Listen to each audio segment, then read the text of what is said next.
kayaknya ada yang lagi di Jakarta nih. Katanya mau pembuktian. Ini tempat udah gue sediain nih.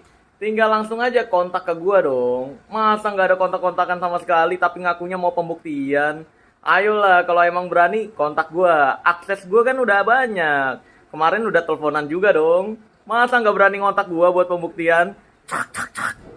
Tapi keluar-keluarnya mau pembuktian. Ciao, ciao. Melakukan penipuan, padahal yang saya tipu siapa, alat buktinya mana, di mana kejadiannya kan nggak ngerti.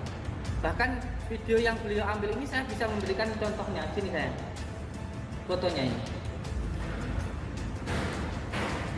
Saya bisa menunjukkan ini loh, foto ronsen seorang yang sakit di rumah sakit ini. Saya bisa bawa dokternya, saya bisa bawa foto ronsennya, saya bisa bawa orangnya. Kalau di dalam foto ronsennya ada paku di dalam tubuhnya. Nah ini ketika saya rukiah, ini foto ronsennya. Ada berpuluh-puluh paku di dalam tubuhnya. Ini pakunya nih, dua. Ada banyak nih fotonya. Kelihatan ya? Nah, itu 1, 2, 3, 4, 5. Ada 5 paku di dalam tubuhnya. Dan dari keterangan dokter ada orbital logam, ada logam di dalam tubuhnya. Ini penjelasan tentang dokter.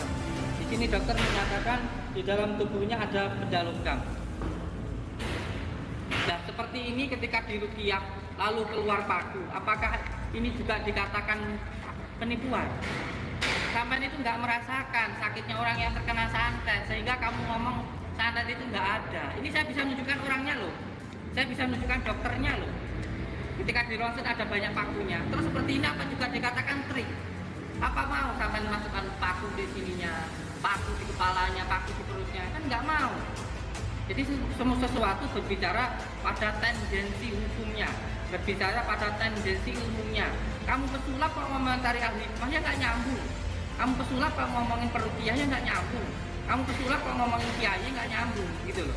Kalau saya bukan kiai, saya pemulung rongsor. Tapi yang beliau sampaikan itu nggak sesuai dengan keilmuannya, sehingga salah kaprah.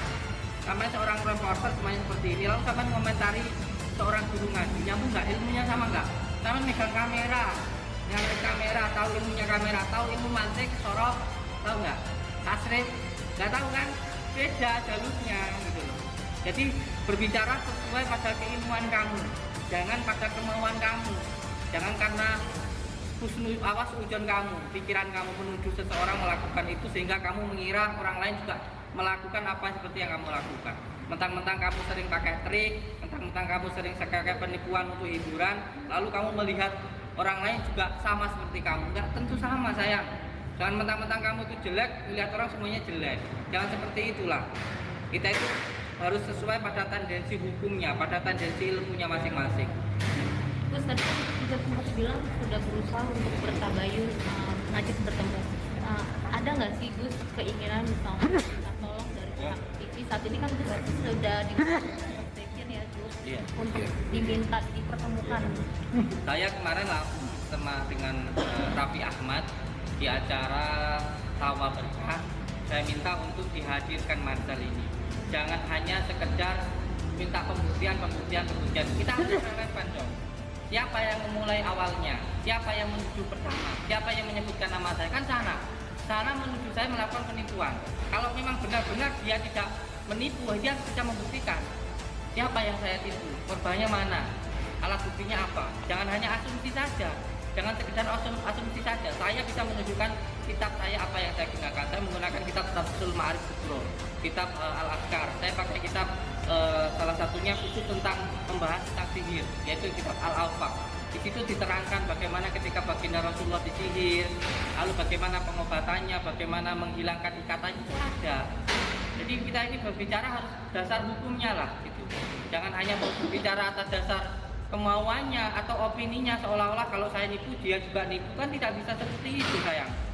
Maka ini ketika beliau saya hukumi tidak bisa, kita buktikan nanti di pengadilan.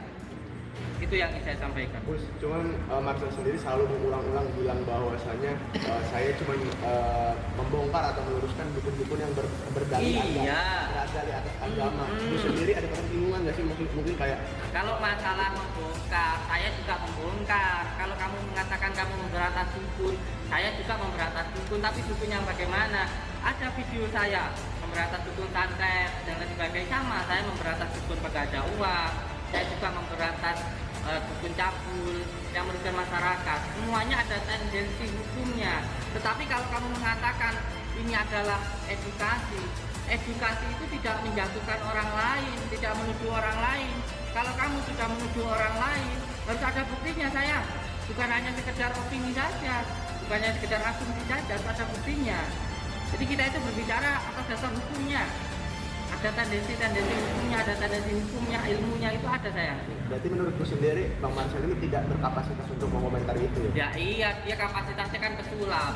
Dia ngapain mengomentari al-hikmah? Dia punya ilmu al-hikmah enggak? Punya ilmu ruqyah enggak? Tahu tentang kitab Samsul Ma'arif Kubro enggak? Kitab Al-Afaq saya tanya, beliau tahu enggak tentang kitab Al-Afaq? Tentang kitab Al-Azhar tahu enggak? Kalau enggak tahu jangan komentar lah. Kamu nggak pernah tahu, kalau kamu nggak pernah tahu ya tanya dulu lah tentang santet. Dikatakan katanya ada ya video Marcel yang mengatakan santet itu nggak ada, itu hanya pikiran saja. Ini sudah menyalahi akidah sayang. Di dalam Al-Quran itu santet benar-benar ada, bukan hanya sekedar pikiran, bukan hanya katanya hanya sekedar pikiran saja. Tidak, santet itu ada yang benar-benar berbentuk barang. Ini baginda Rasulullah sendiri yang terkena. Ini harus dijelaskan. Kalau enggak seperti ini nanti, wah bisa-bisa semua orang bisa berubah akidahnya. Karena apa? Karena semuanya harus secara logika. Jadi bisa-bisa orang nggak beragama kalau makanya saya melawan, saya siap untuk di jalur hukum atau dimanapun saya siap. Karena kalau semuanya hanya secara logika, loh ada yang goib, ada yang nyata, itu loh. Kalau kamu pengen mengetahui sesuatu hal yang goib, jadi pelajari lah. Itu loh. Dan belajar itu saya nggak butuh hanya 1-2 hari. Saya belajar ilmu goib itu dari mulai saya masih kecil. Sampai umur 20 tahun, 32 tahun sekarang ini loh saya masih belajar tentang ilmu gaib. Karena beda ya antara ilmu gaib, makhluk gaib dan yang maha gaib itu beda. Sekarang lihat banyak orang-orang yang datang mencari pesugihan, ribuan di tempat-tempat pesugihan seperti itu. Lalu apa yang beliau lakukan jika terjadi seperti ini?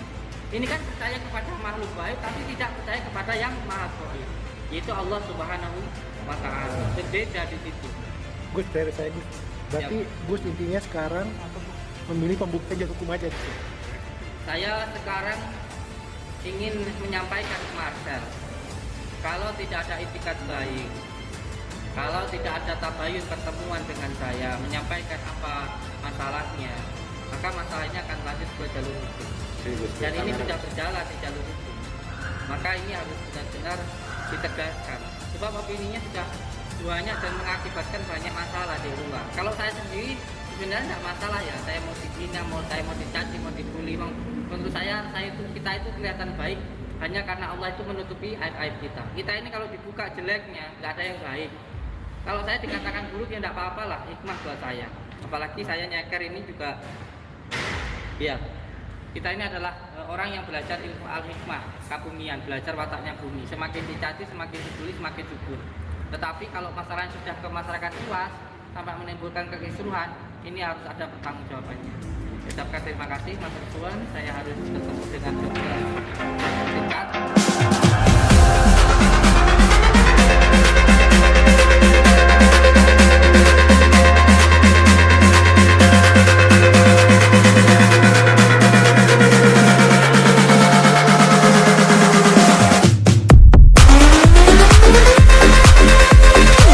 Itu diadakannya pembuktian dalam artian ya secara prosedur dari pesulap merah dan juga dari Gus Samsudin itu dibicarakan baik-baik. Kan kalau yang sifatnya undangan terbuka ini kan bebas siapa saja, berawalnya kan dari situ. Nah namun kalau memang undangannya ini khusus kan alangkah baiknya nantinya kan ada seperti halnya saksi-saksi bisa datang. Ya masing-masing pihak ya harus mempertanggungjawabkan daripada yang sudah diperbuat. Dari pesulap merah sekarang kan sudah dilaporkan kan katanya ya mengenai pencemaran nama baiknya.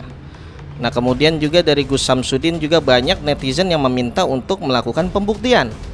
apakah itu ilmu asli atau hanya sekedar settingan. Jadi yang disebut dengan dukun itu Islam mengatakan yang di situ dikenal dengan nama kahin.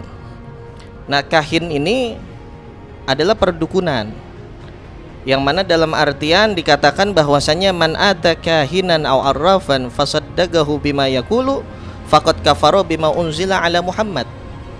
Barang siapa yang datang ke kahin ya, atau ke dukun dan juga ke tukang ramal, fasaddaqahu bima yaqulu, kemudian dia membenarkan apa yang dikatakan oleh si peramal tersebut, faqad kafara bima unzila ala Muhammad, maka dia telah kufur atas apa yang diturunkan kepada Nabi Muhammad SAW, dalam artian adalah keimanannya, ketakwaannya dan keislamannya batil, ditolak oleh Allah Subhanahu wa taala. Kemudian dikatakan lagi oleh Nabi kita Muhammad SAW, man ata arrafan, siapa orang yang datang ke tukang ramal ya, kemudian juga ke dukun gitu, fasa'allahu an syai'in, dia bertanya tentang sesuatu kepada dukun tersebut, lam tuqbal lahu salatun arba'ina lailatan, maka tidak diterima daripada sholatnya selama 40 malam. Dukunnya kalau memang melakukan penipuan kepada seseorang, maka yang berhak untuk melaporkan karena ini delik aduan adalah korban gitu ya, pasalnya pasal penipuan.